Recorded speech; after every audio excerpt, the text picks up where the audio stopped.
Šiandien žiniose. Rytoj prasidės antrasis gyventojų surašymo etapas. Keičiami Panevėžio mokyklų pavadinimai.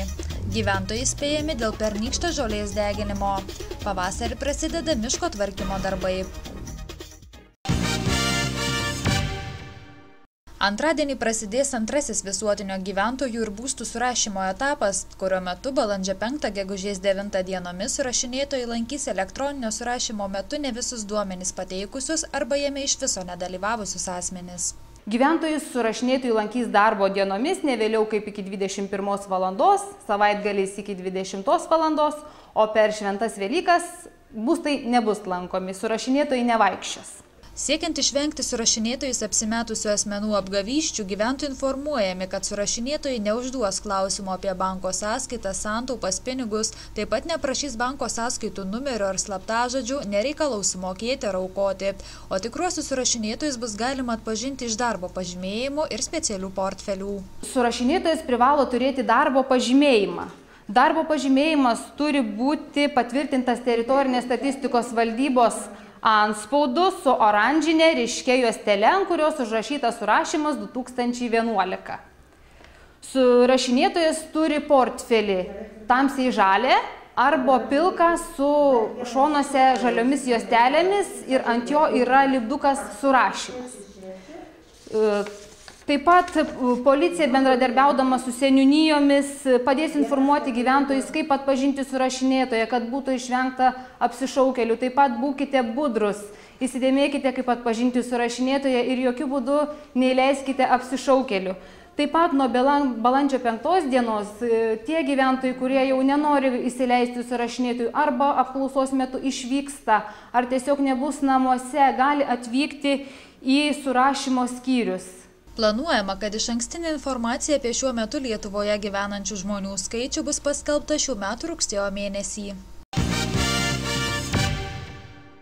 Dar nespėjus pavasariniai saulei kaip reikiant išdžiovinti žemės, o ant laukų vis dar boluojant sniegui, Panevėžio ugniagesiams jau nerimą kelia tai, kad kasdien daugėja žolės deginimo atvejų.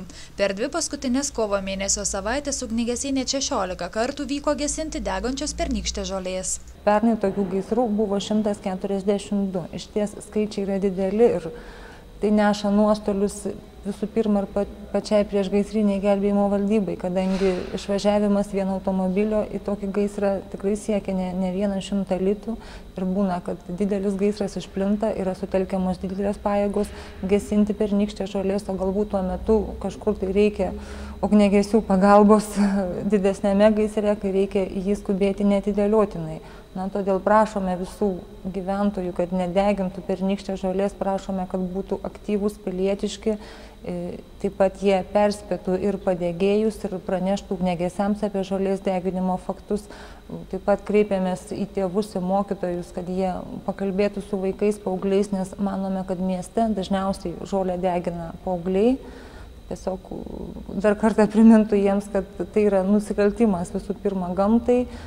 Kasmet būna tokių atvejų, kad nuo deginamos pernykštės žolės sudega ūkiniai pastatai, sudega gyvenamieji namai ir kasmet būna, kad tokie gaisrai nusineša ir žmonių gyvybės. Pastebėjus degančią žolę, ugniagesiai gyventojų prašo nelikti abejingais ir pasistengti patiems tokį gaisrą užgesinti, nelaukiant, kol liepsna išplis į didesnius plotus. Jeigu pamatome tokį gaisrą, aišku, jeigu jisai nėra labai išplitęs, nekelia grėsmės žmogaus sveikatai ir gyvybei, reiktų stengtis gesinti tokį gaisrą patiems, kad jie neišplistų didelius plotus.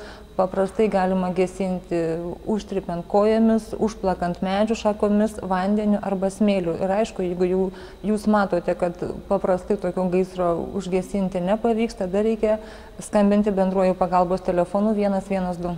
Gyventojai įspėjami, kad už žolės deginimą gali būti nubausti nuo 200 iki 1000 litų bauda, o pareigūnai nuo 400 iki 1200. Be to gali tekti atlyginti ir gamtai padarytą žalą, o ji kartais siekia ne 1000 litų. Taip pat yra numatyta atsakomybė ir žemės savininkams, jos naudotojams ir valdytojams, kurie nesiima priešgaisrinės apsaugos priemonių pastebėję savo žemėje žolės gaisrą. Jie gali būti baudžiami nuo 100 iki 600 litų.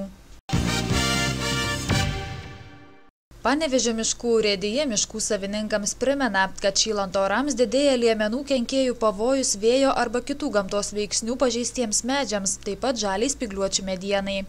Ypač reikėtų skubėti tvarkyti medynus ar jų pakraščius, kuriuos pažeidė praėjusį rugpjūtį siautė škvalas ir vėtros.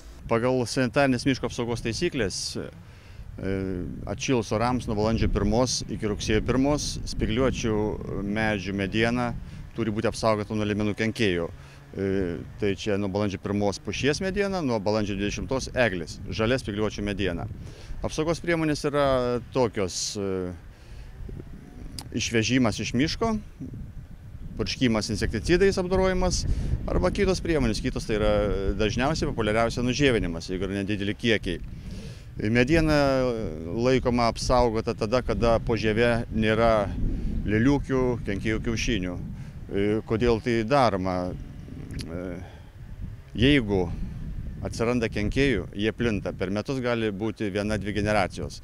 Ir tada kenkėjas iš nupjautos medienos gali persikelti į augančią medieną, į augantį medį gyvą, žalią. Ir tada po kurio laiko medis nudžiūna, nubyra ir tas kenkėjų plitimas gali būti sunkiai sustabdomas. Beje, pavasarį turi būti tvarkomi ne tik pažeisti medynai, bet ir pati miško aplinka, kadangi, kaip teigia Panevėžio miškų urėdijos miško želdinimo inžinierius Valdas Juozaitis, šiukšlės miške yra nesibaigianti problema.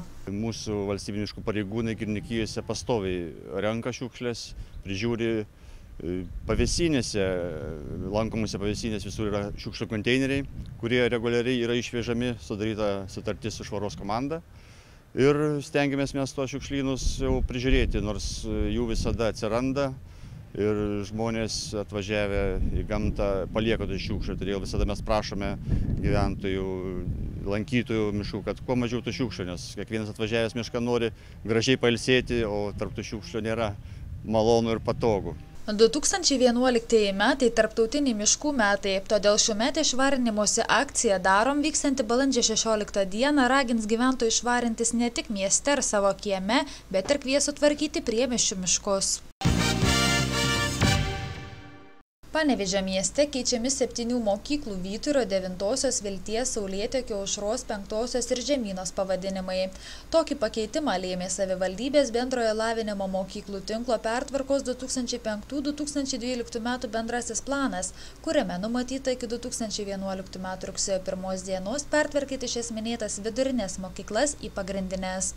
Kartu patvirtinti ir šių mokyklų nuostatai, o direktoriams pavesta atlikti visus reikalingus veiksmus susijusius su įstaigų pavadinimų pakeitimais. Įgyvendinant bendrąjį planą nuo 2010-2011 mokslo metų Aušros, Vyturio, Vilties, Saulėtekio, Žemynos ir 9-oji vidurinės mokyklos nepriima mokinių į 11 klases. Nuo šių metų rugsėjo 1 minėtose mokyklose bus vykdomos pradinio ir pagrindinio ugdymų programos. Beje, 9-osios vidurinės mokyklos pavadinimas pakeistas į Panevėžio Rožyno pagrindinę mokyklą. O mieste veikiančių gimnazijų sąrašas pasipildė dar vieną įstaigą – Panevėžio 5-oji vidurinė mokykla pavadinta Panevėžio 5-ąja gimnazija.